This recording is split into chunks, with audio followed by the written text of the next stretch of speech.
Good afternoon, everyone. What are we on? Episode 9. So I misepisoded it last time. So I'm on the correct episode now, episode 9 of Around the Bend podcast. Luckily, we have Michael Cormier here, the VP of Customer Success over at Medallia, or, previously Strikedeck. How are you hmm doing today, Michael? I'm doing great, Blake. Doing wonderful. How are you? Doing pretty well. We got connected a couple weeks ago, and I was kind of really kind of surprised, and also I learned a lot from your story. Working myself in sales for a long time, you Mhm. in sales and customer success, and you kind of told me about your journey Okay. with Strike Deck and Medallia, and I really feel like a lot of people out there, especially that are in the startup space or even enterprise space, could really get a lot from that story and like just your own personal background too was very interesting. Sure. Yeah. So I'll give a little background. Um, so I've been in the high tech services space for the last 20 plus years. Started off my career working for Accenture. It used to be Anderson Consulting, and Hmm. then I went on to work with a number of excellent companies like PeopleSoft, and then another really good company called Choreo, which was a top funded um, uh, company funded by Kleiner Perkins during the .com days. And along the journey, I've met some wonderful, amazing people. The Silicon Valley is rich with talent and of course individuals who are looking to start their own company. The entrepreneurial mindset, and so along my journey, I did meet with um, the one of the co-founders of Strikedeck, which is where this story more or less begins. Um, I joined Strikedeck in 2018. Um, by that time, the co-founders of Strikedeck, they had been working extremely hard for about 2, 3 years, building out the product Hmm. and getting interest in what is essentially another customer success solution. By then, there were anywhere from probably 5 to 10 different companies in that space, and Strikedeck's angle was the ability to um, support unstructured data in a way that we felt that other companies out there were unable to do. So that's a little bit about Strikedeck and its history. Um, when I came in 2018, the co-founders actually had me come in as their VP of operations. Uh, Hmm. and by that time, they had raised a seed round, and so the CEO, he basically he needed to spend more time sort of on the road, um, marketing the company and things like that. And so he wanted somebody who he could essentially ensure, to run the company's day to day operations. And for me, it included sales, customer success, finance, HR, and pretty much everything except for engineering and marketing. Hmm. So um, uh, so when I came in, I will tell you, I was super excited. Hmm. I was tremendously excited, and so not everybody, not everybody is probably excited about startups. I think it does take a certain persona. Um, uh, Throughout my career, I've tended to work with smaller companies because I really enjoy being in a position to make an impact wherever I go. I really enjoy the opportunity to collaborate, work closely with people, and know that, whether it's the end of the day or end of the week, that I've made impact somewhere. And so, the opportunity to come into Strike Deck was something that I felt um, I could do in a ton of different ways. And because of my experience in the customer success space, I felt that this was a tremendous opportunity. Um, so, when I came in, Strike Deck, being, on a sort of a bootstrapped budget, being, in its seed round, we had to be very mindful of the budget. And Mm-hmm. so, and also, just, a startup company in general, there's so many different challenges that you face when you're building a company, right? And like I said, the co-founders had certainly worked tirelessly in the prior years to get the company to a certain level. When I came in, the company had moved from what was one office suite into two office suites. Mm. Um, so when I was first looking at joining the company, the co-founders and the other resources were all in one office suite, which was actually cool, right? I thought it was cool because there's massive amount of collaboration. Um, Mm-hmm. Everybody hears about um, prospective customers or challenges with existing customers, or what are some of the new features that are being released, or was something released that did not work as well, or what are some of the new use cases that the customers are talking about. So all of that is happening in one place, and it's really exciting. I mean, I think it's Yep. exciting. And so when I came in, we had expanded into a second suite, and so the suite that I was in, or the room that I was in, was um, it was basically sales and marketing, and then the other suite, it was primarily engineering, data engineering, and then a few people in customer success. And so what's great about that, I think, is you have a pulse on everything that's going on, right? And there's the opportunity to really think innovatively, Mm-hmm. be creative about what you're observing. And so, the observations that I had were, um, and I think this is pretty typical of a lot of startups, is especially in high tech, is initially um, you're very dependent on engineering, right? True. Because that's where everything's happening, and because our engineering team uh, was based in India, Mm-hmm. um, and our CTO managed that part of it. Um, our CTO was constantly sort of bombarded with you know questions about what the product can or cannot do. He was often invited into a lot of the uh, sales demos and things like that. Mm. And sure, there will always be a need to bring in that technical experience. But my concern was our team, especially the customer success team, was becoming too dependent, right? I see. And so that was something that needed to be addressed, right? That was an area that we wanted to address. The other one was just we didn't have enough CSM, so I needed to hire, and I also needed to assess the experience level of the customer success team that we had, because again, at that level, um, there's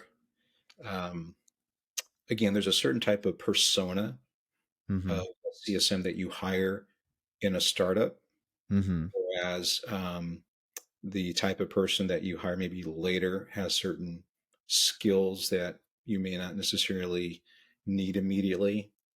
Um, and then the other thing too was just the overall, like, the onboarding process that we had. Mm-hmm. Um, um, It, it were well, were CSMs and sale like CSM and sales all one organization when you guys were in the startup mode?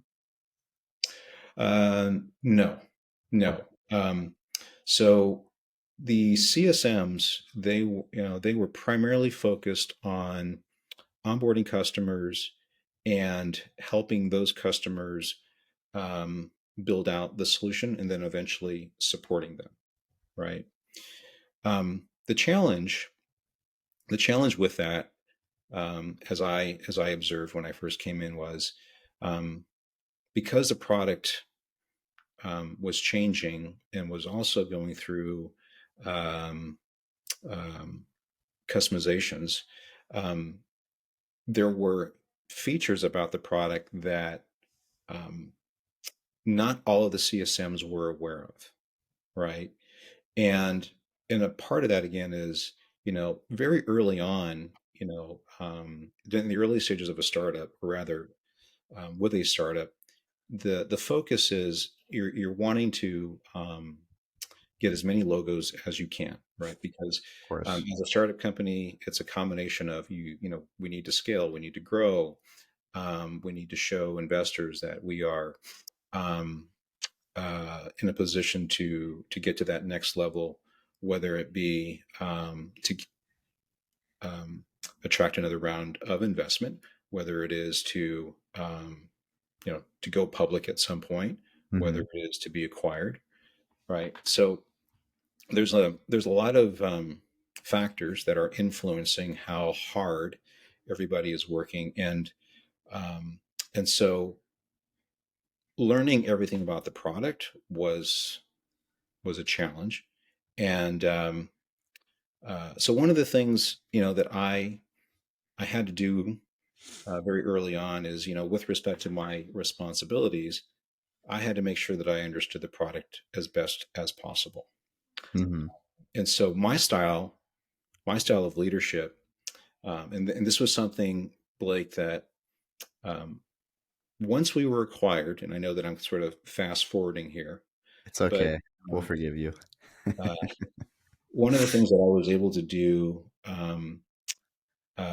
once we were acquired was to act as or demonstrate to my team um, that as a CSM, it is important to learn everything you can about the product, especially with a product that we were trying to sell as self service. And so I made it a priority for me to learn everything that our data engineers were Hmm. tasked to do that um, I think many CSMs may have felt dependent on a data engineer to do, or engineering in general. Um, a couple of things that this solved Hmm. was one, as the head of the customer success team, it demonstrated to my team that I'm willing to roll up my sleeves and really um, execute at a level where I can be empathetic to Hmm. the challenges that they face with our customers. Hmm. Okay, so um, I also had my own customers that I managed, but by being this hands-on leader, um, whether it was during a one-on-one, whether it was during our team meetings, I was able to understand the specific issues that they face. So if they were tasked with implementing a use case, and perhaps they felt that they didn't entirely understand how to approach it, or Hmm. maybe they were trying to actually build something and it didn't work, um, I was in a position to actually work with them and potentially come up with a solution. Um, or in some cases, if something didn't work, I was actually in a position to work very closely with engineering and product marketing and collaborate with them by saying, "Hey, the product the product is expected to do this, but it's not. And here are the different things that we have tried. So I know that this ticket that I'm submitting to you is in fact correct." Hmm. Because one of the challenges also, and I this is something that I shared with my customer success team, is engineering is tasked with so many different things, right? Of course. of course, there are resources on the team that are tasked with building out the product. There are resources that are tasked on the team with fixing the issues. There are resources that are tasked with doing the testing and the QA, right? And because our team was based offshore, there was also very little time where our teams overlapped. And Yeah. so we really had to ensure very effective communication, Blake. Hmm. Um, and so we would talk about what's the right way of submitting a ticket. Um, why is the customer doing this? Right. That was probably one of the things that That's always a good question. was like, why does a customer want to do this? Right. So by being in a position where I understood the product as deeply as possible, uh, Hmm. helped me help my team um, work better with engineering and product marketing Mm. because you know, you know, I think we've talked about this before, Blake, in a different conversation where the goal was, if a defect was identified, we wanted to ensure that not only is it fixed, but it's fixed correctly. And what we wouldn't want is for engineering to misinterpret what was being shared and then, fix Create it two more incorrectly. problems. Right. Um, so anyways, that was a big um, that was a big challenge for me over the years was um, the how should I say, the managing the growth of the team, but in a way where it wasn't just sort of a hammer coming down and saying, "Hey, you have to get better." It's more of, "Hey, look at the manager of our team, right? He's in the product, right? So he's not above us all. He gets it, and so he can relate to the issues that we're facing." Hmm. And so I found that has made me a more effective leader with the people that I manage and mentor, and it's also made me more relatable to um, the other teams that I've worked with, such as engineering and product marketing and sales, for that matter. I think that is a really important thing because even really in any sales field I've been in, whether I was doing car sales or tech sales or even now in recruiting, if you really don't understand your product or your solution to a deep level, you're not going to be as good at one helping the customer and or the client, and then two, Right. you're also going to kind of you're going to just generally drop the ball, I would say, when it comes to from a leadership standpoint, because I was like a lead at Verizon. And if I could show people like, hey, this is how you hands on fix something, like I do sort of like low level IT tech break fix type things Right. in the field, and I'd be like, look, if you can do this, you can prove this to the client. And I think too what you were doing was at a very advanced level with data engineering, but I can even say in recruiting, like I see even in my own company, if you don't really understand from a conceptual level why this fits into that, and if you haven't really seen those software packages or you haven't seen the client's environment, you're not going to really get why you're doing what you're doing. Yeah, it's so true. And the the evolution of a company that's in startup going through an acquisition, which we did. So we were acquired in 2019 by Medallia, which is one of the more well-known customer experience companies. They've been around for 18 to 20 years, Mm-hmm. and we were thrilled with the acquisition for obvious reasons. I'm Um, sure. there was a lot of synergy between our companies. They Medallia, I think they referred to KPIs as signals, um, and and because they are one of the best at doing surveys, um, they they use these signals from their customers to help them be better at executing their own business, right? By understanding their customers better. And so Strikedeck's product aligned very much with with that, because Strikedeck, one of the components of Strikedeck, um, includes doing surveys, um, perhaps not at the same level as Medallia, but very Hmm. complementary. Um, and when we did this, when we had transitioned from startup into the sort of the post acquisition, Hmm. um, the dynamics of the team actually continue to be the same, and I think that's one of the things that a lot of I would say a lot of startup companies may not realize, right? Which is, um, when you go through an acquisition, right, and you've worked tirelessly as our team did. Um, in some ways, there might be that sense of, okay, now that we're acquired, we're going to get all of these resources, and we're going to be able to, you know, um, take the foot off the pedal, right? Magically, And magically grow. right, and like, yeah, suddenly like everything's just going to just happen for us. And um, in this case, while certain responsibilities I had were transitioned to other departments of Medallia, which I was very happy to transition. Like I said, things like finance and HR, Hmm. uh, I didn't have to, own anymore. And then we were able to take advantage of Medallia's much larger sales team. So that was very Hmm. cool.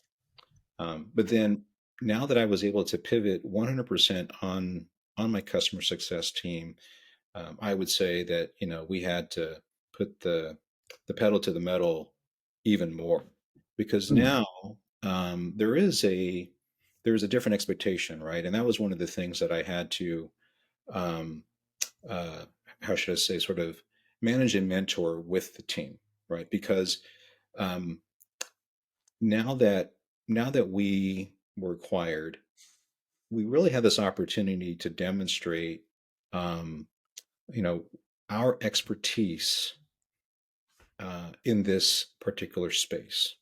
Hmm. Okay, because much of Medallia was still understanding what is customer success, like what does a customer success platform do, Hmm. um, and so there was a lot of educating, um, and so in my role in particular, and because I had owned the sales component, um, pre-acquisition, I was able to work with a lot of the Medallia sales reps and help them understand how to sell the different use cases for Strike Deck in terms of, you know, um, onboarding and renewals and things like that, where the customer success organizations of prospective customers, while all of them have sort of these standard uh, journey stages, how they would execute will always be different, right? And also,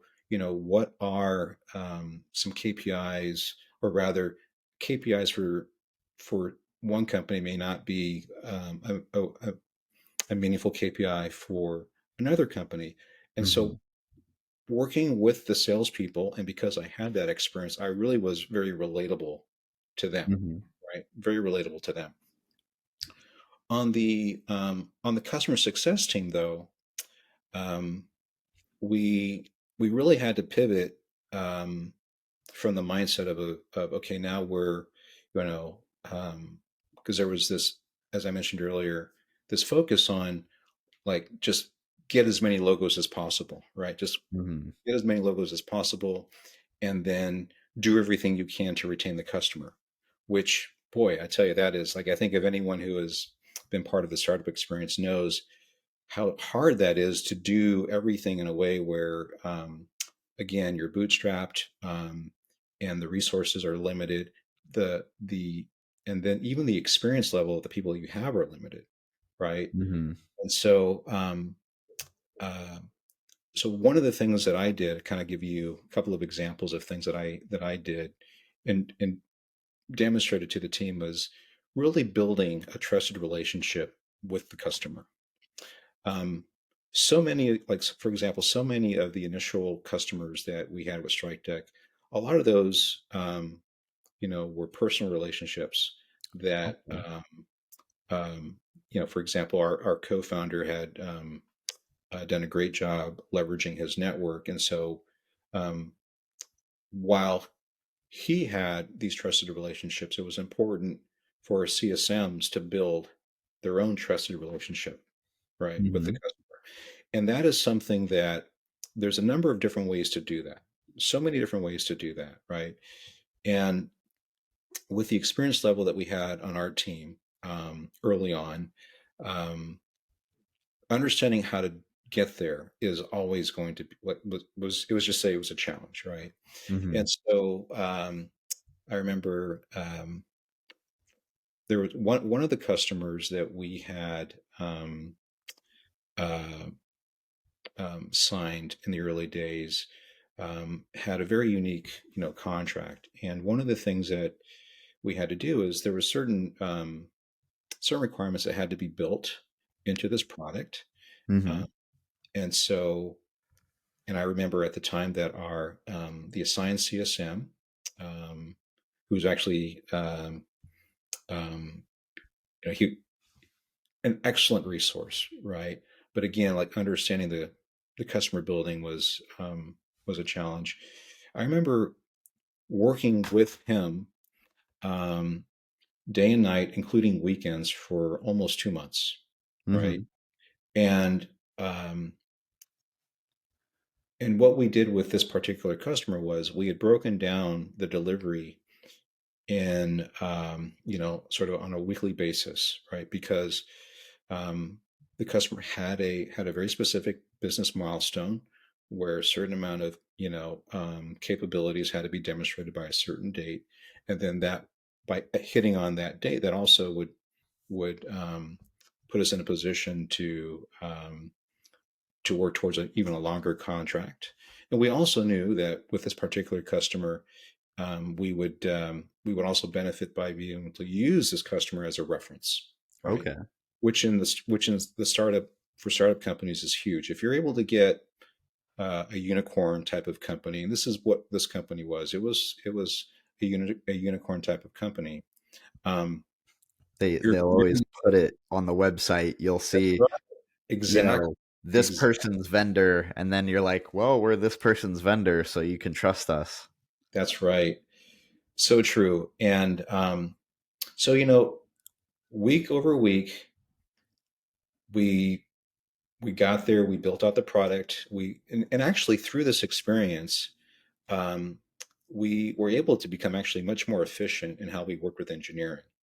And that's one of the things that's pretty neat about something like this is you take a challenge like this and you turn it into a positive, right? And one of the things that came out of all this, and this is what you want to hear, is um, the the customer stakeholder that we worked with. Mm-hmm. She was absolutely thrilled.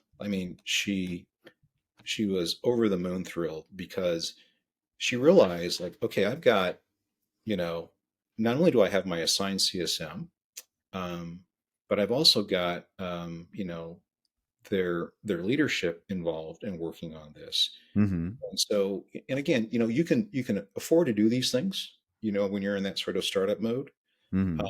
but that certainly put us in a position where we could, um, leverage that relationship for, bigger and better things.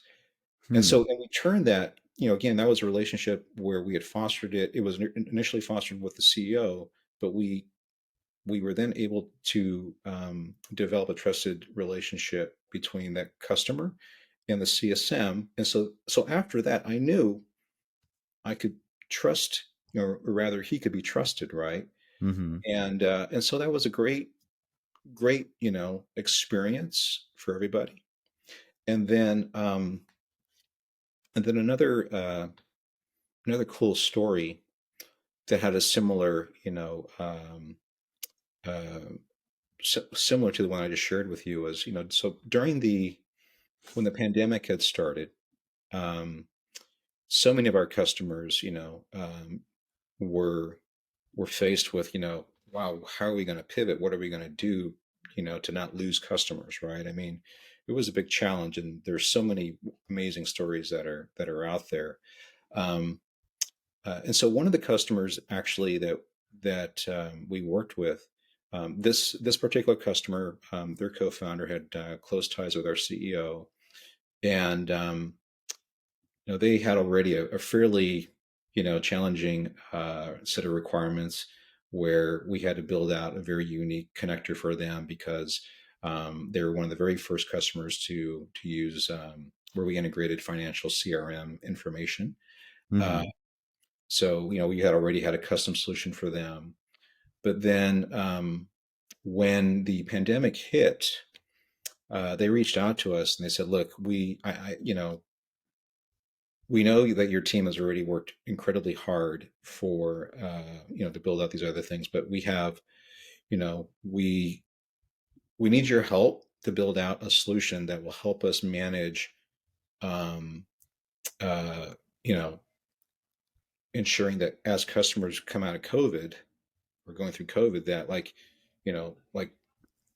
building out like a discounts uh, and just kind of integrating with their CRM, their financials in a way where as their CSMs were using our product, they could leverage this automation where by ingesting this data, this new type of data coming into their CRM Mm-hmm. in a strike deck, they would have better visibility to the customers that were at risk, that they were at risk of losing because of the pandemic. Mm-hmm.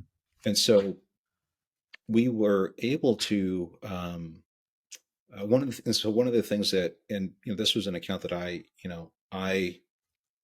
had owned, um, and then I also had somebody from our offshore team work with me. Okay. But what we basically did is we did a couple of things where we first built close relationships with their data and financial team. Okay. Okay. Um, and we helped them understand the the kinds of like sales orders that they had, Mm-hmm. and we also helped them understand which contracts were still valid or not valid, right? Mm-hmm. In a way that helped them. So if they had customers that were at risk of no longer renewing, we were able to actually configure um, a solution that helped provide visibility into which customers are at higher risk, right, of not renewing. And what that ended up doing is it helped them head off the potential churn Mm-hmm. for their business, which was huge for them, which That was huge. That's So that is a really interesting idea. Like, was it like you had certain indicators in the data that said, "Hey, red flag, watch out for this," kind of that was like through yes, the. yeah, there were indicators by virtue of usage information that we Mhm. had.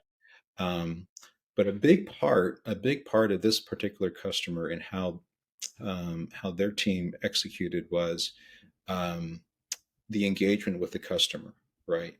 So much of this customer's, I should call it, their health was based on um, how their CSMs engaged with the other customer. Um, they did a lot of quarterly and monthly reviews, Mhm. and so we actually built out a solution that actually helped them monitor the frequency of that engagement touch Hmm. and put them in a position where that that relationship that they're building, right? So basically, what they observed with their business is, hey, if we're meeting with our customers at least monthly, um, then these customers are probably going to renew. Mhm. And so that meant that we had to measure everything for them in terms of um, uh, the number of times that they actually met with the customer, like a scheduled meeting, Mhm. how many emails, how many phone calls. So we actually built in a very unique solution that actually allowed them um, allow their CSMs to enter this information, and then they would get credit for it. And then as part of that, in combination, I think with their retention, then they also get measured quarterly for like bonuses and things like that. I see. And it was very challenging because their team also, part of their team was based in India, and so initially, I remember having to stay up, very late or getting up very early to Ugh. meet with their team. Uh-huh. Um, and then I eventually brought on another CSM who was based in India. Um, After bringing her up to speed, she was able to manage those meetings. And then together, both of us, we turned this thing around Hmm. where they really, I mean, they just really appreciated everything that we did. I see. They really did. And in a way where I was actually able to step out and allow the CSM that I'd hired in offshore to take over and manage the day to day. And so that, again, that's part of, the need to scale, right? Like as much as I enjoy working on accounts, I've got to be mindful that that I have a team that I have to grow, Hmm. um, and in a business that has to scale. So that was a pretty neat experience to see a customer come to us with this challenge during the pandemic, and we were able to help them Hmm. uh, get them to a better place. Well, I think it's not only an indicator of like the company of what Strike Deck has the capability of, but then also too like kind of not everybody knows how to seize on those opportunities, right? So like you have to pat yourself on the back a little bit and say like, hey, you kind of help make that happen. And I think that's the fun part of sales and customer success, Yes. um, is you don't want to be arrogant, but knowing when to say like, hey, you staying up late, you engaging with those engineering teams is probably what brought that deal and that customer success experience over the line. um yeah. Now, one other part to this too, I love working with customers. I really do. And this part of this story of that same customer will give you an indication where I think everyone in customer success should strive for.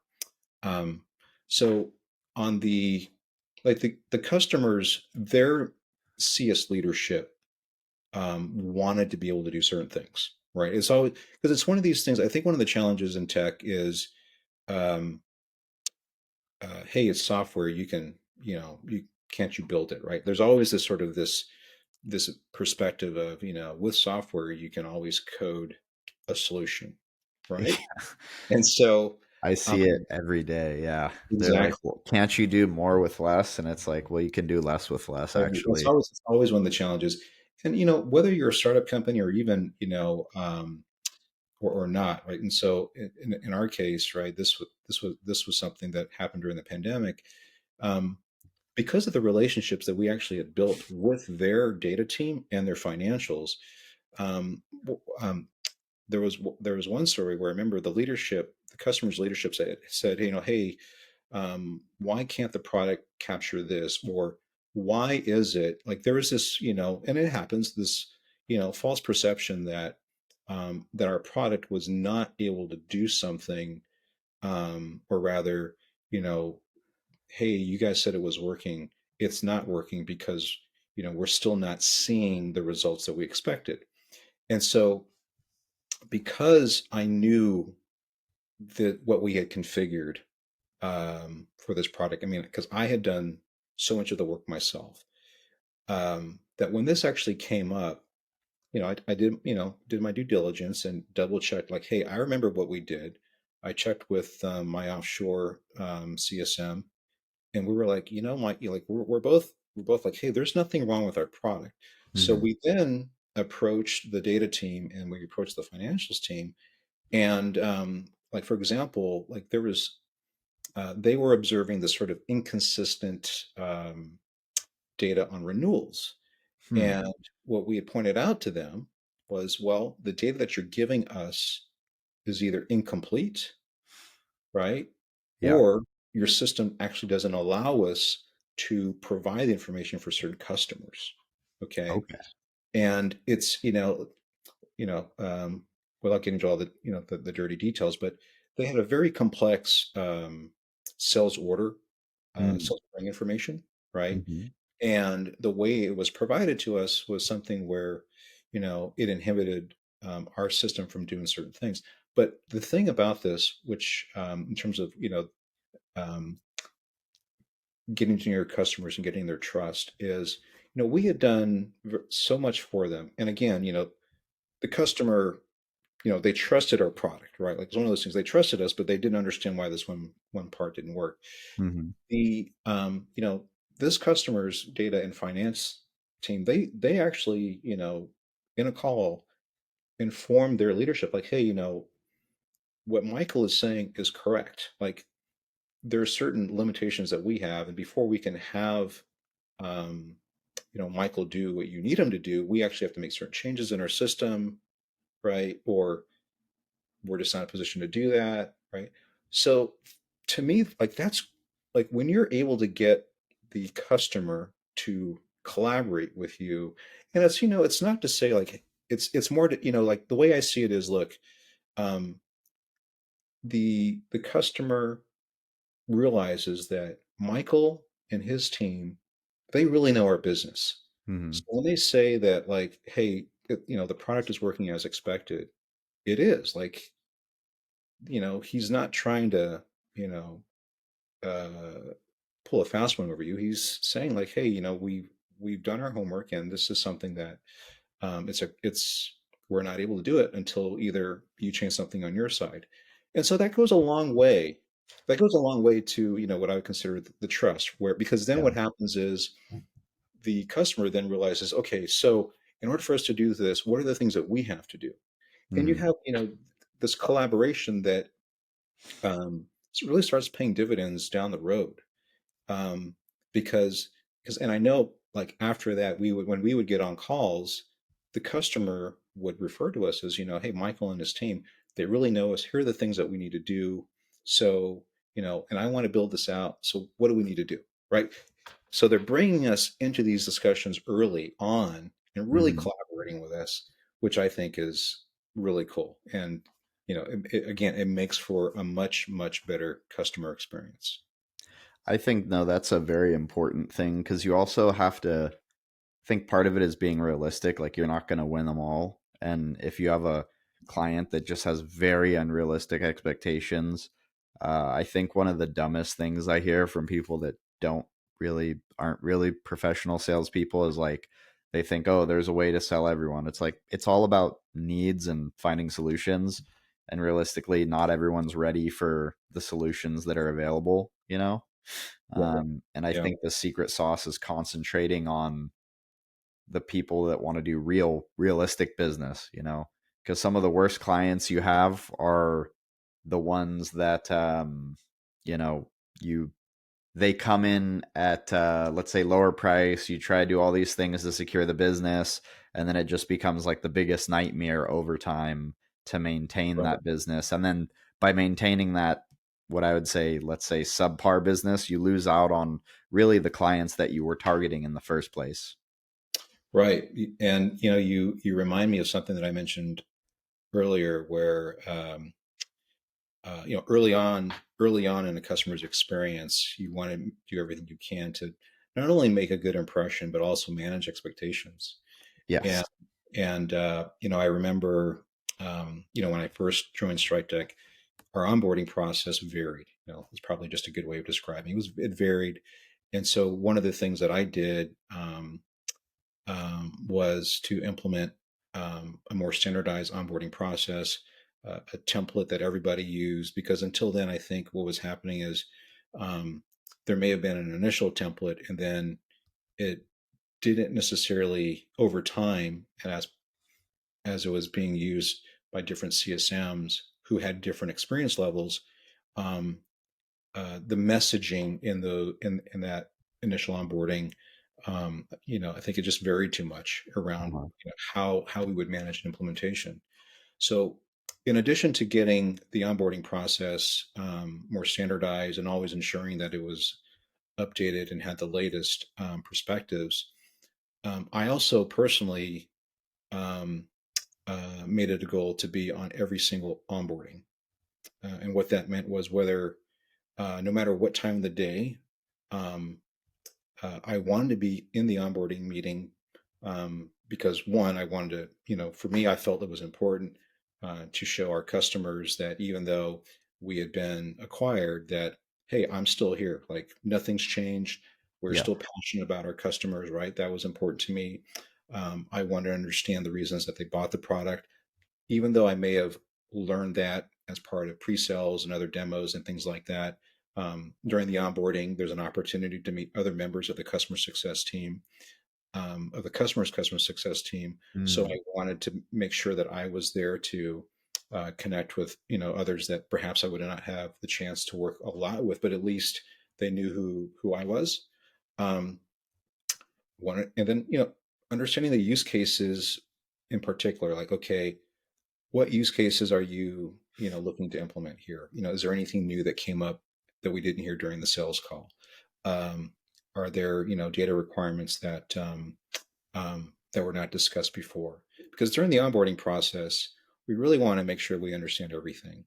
And because I know, you know when I first joined Strikedeck, I was being approached sort of after the fact, and then you're reacting, right? Yeah. And so trying to get away from the reacting and be more proactive. And so during, by participating in the onboarding meetings, or at least having a trusted advisor. So one of the things I did is if I couldn't be there, I would ask my director to be there. And between the two of us, we were in a position to manage expectations by the customer. That's probably um, the the biggest one of the biggest goals out of this is to manage our expectations, because one of the things you hear a lot about onboarding meetings is customers, they just want to be live right away. And I would say, well, yeah, of Yep. course, we want you to use our product as quickly as we can, but what is the goal on your side? What were the let's just double check the reasons that you bought the product. Where is the data ready to be brought in? Do you have the resources on your side actually to work with us, right? And so a lot of these things get, I would say, fleshed out during that onboarding call. Mhm. And what it also does is for the CSM that's assigned to the account, I'm able to provide a certain level of oversight by being on that call, because I've heard everything, um, and I'm there to support them, make sure Mhm. that they feel like they're in a position to do their job. And then if something did come up, I would always say, please work with me. I would always make an effort to boost up the assigned CSM, right? To say, hey, Mhm. this is wonderful and trusted, and all these other wonderful things. Um, but again, I really made it a priority to be on the onboarding call, because I felt there's so much you can get out of it, and the first impressions are always very important. Oh, of course. I think that's I'd say customer, what do you call it? The customer success is, especially in software, extremely important, but it is something that I see lacking in a lot of different kind of sales. Like even in recruiting, like there's so much lack in the customer success field that people, they just asking a basic question, like even if you're managing your own clients, like just following up a week, 2 weeks after, Yeah, um, and this is more to different like salespeople that would be watching this podcast. But sometimes, you'll get sales just by following up, even if you lose a sale, just following up and asking them how they're doing, how their solution's going, how the candidate they got is doing, and then they'll be like, oh, you know what, I'm actually not that happy, and then it can create opportunities for yourself that way. And if yeah, they are your client, like you said, you can be reactive, and rather than not getting that renewal or suddenly, if you're, I think with software packages it's a little bit more difficult, but if you're in recruiting, not suddenly getting the, yeah, this guy's fired call or mm. this gal's out of here call in the middle of your week, that can kind of throw you off. I don't know, can clients, like, with a software package, can they just like say, hey, we're canceling this, or is the contract pretty robust during that period? Um, the so within, I think, for startup companies, for startup companies and even with your enterprise customers, um, contracts are, um, I'm going to say, let's just say it's less about the contract, it's more about the relationship, That's true. right? If you have a relationship with the customer and they're getting value, then eventually, ideally that customer is going to keep their commitment and renew.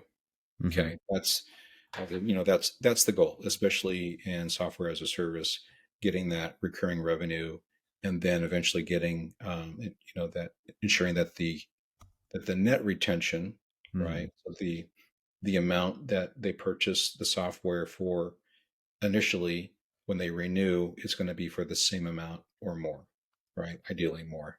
Yes. Um, I would say, in the pre-acquisition mode, um, if you're faced with an unhappy customer, um, first of all, the question is why.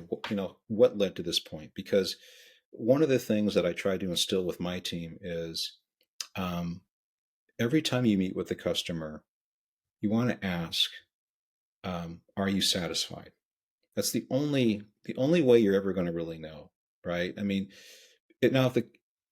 sure, there's like,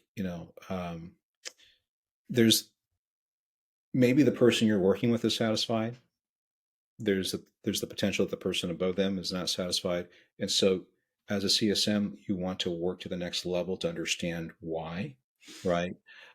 Which goes back to the onboarding discussion, which is okay. There's the team that you're working with, but ultimately, who's the person that approved it?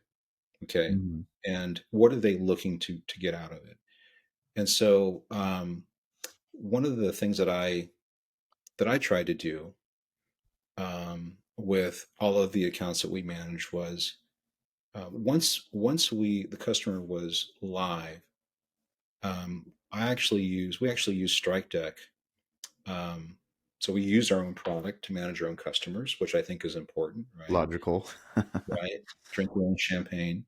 Yeah. Um, One of the things that I did is, so obviously I'm looking at the notes from our team in terms of, what is the customer pulse? How are things going?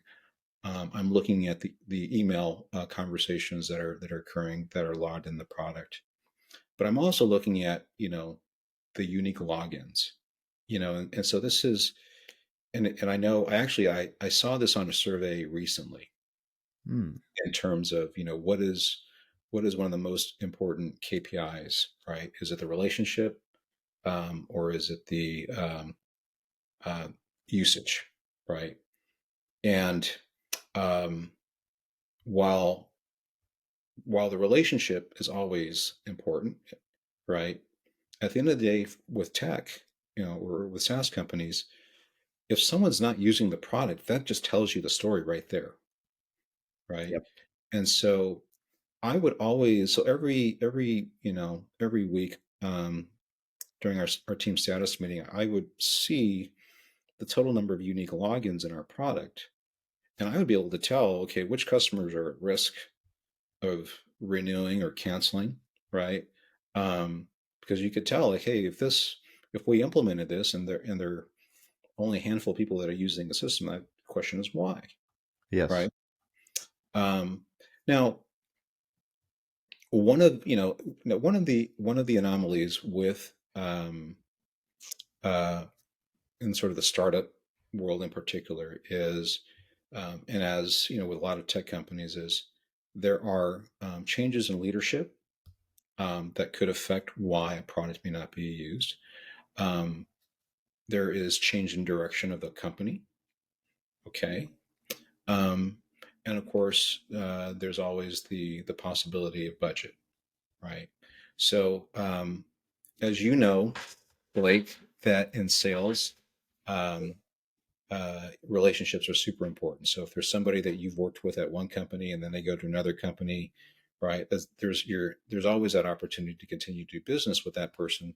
Hmm. And so, um, especially in tech, um, a company, you're right. a company may have purchased the product, but it's usually because there's somebody who really trusts you, right? So especially when you're Yes. building a product that's brand new, it hasn't been out there for a long time, so they're trusting in the relationship. But let's say that that person leaves and somebody else comes in and they've worked with another product, and they may decide, you know what, hey, our contract is coming up. I know that you guys have done a great job, or the team is fine with that, but I've worked with this other product and I'm just going to use that one, and so you hope by then you've done enough to demonstrate to the team that, hey, like, we really like this product. Give this product a chance. That's what you're hoping for. Yes. That's really what you're hoping for. But that's certainly one of the factors that could influence a decision to renew or cancel. Um, the One of the other challenges that a lot of times, and certainly something that we observe is, um, the smaller the company, um, um, the the more quickly that company can pivot all of its resources to do something else. Yeah. And so what ends up happening is maybe those resources that were assigned to work with you, they're no longer available. Maybe they're not even around anymore. And so suddenly, whatever initial momentum or inertia that you had goes away. And unfortunately, that product may just sit there and be idle, right? Yeah. That can happen. Um, the other time, there's other times that, yes, you implement a solution, and the total number of users that they expected to use the product is not as much as they had hoped. Um, and so the onus is on us to try to, like, figure out other use cases that they can use the product. There's so many interesting factors around that. When we get into the enterprise customers, the the experience I've had is, the the ability to forecast is usually more concise, Hmm. and that's because with enterprise companies who been around a long, they've been around a lot longer. They have legacy data. They have processes in place so that if for some reason they're not using your product, they're still going to execute, right? Yes. And the total number of resources um, that are intending to use that product will that's not going to change because there's assigned budgets for those departments for such resources. And so seeing growth with enterprise companies, in my experience, is a little bit easier to predict because, again, the nominations of budget is more concise. That person's not going to lose their budget. If anything, like, budgets are determined, you know, for an upcoming year, several months in advance, and then they execute against that. Hmm. And then, your team then has the ability to really demonstrate the capabilities of a product with that team because they are invested in using your product because they can't really use anything else. With a smaller Yes. company, they can kind of move as quickly as they want. So very interesting circumstances around, the potential for renewals and cancellations, but more importantly, building good relationships. Oh, of course. Yeah, I mean, I feel like we could just go on and on and on forever. And, We could. even in our own discussions, we do kind of get a little bit long winded. We are pushing up on about an hour here. And I feel like that that story, that kind of development of Strike Deck into Medallia, really is kind of a good, how would you call it, like a really good progression and growth story that I think a lot of people here in the valley, and throughout the Bay Area, really will attach onto and really like. And I don't know if you have any like closing thoughts on that, or any wrap up thoughts or anything about, in that regard. Yeah, so the progression of startup to, the acquisition, post acquisition, it's it's about, working tirelessly. Um, it's about the commitment, belief. It's about collaboration, um, the ability to scale, um, to try new things. Mm-hmm. Um, that's at the heart of it. I think that's also the kind of persona that you need is individuals that understand that there's a single goal, right, and everybody is working towards that. And that was something that every week, I know with my team, we talked about those things, right? We celebrated people's hard work. Um, uh, in fact, one of the things that we did is every time that a customer went live, we would send them cupcakes, right?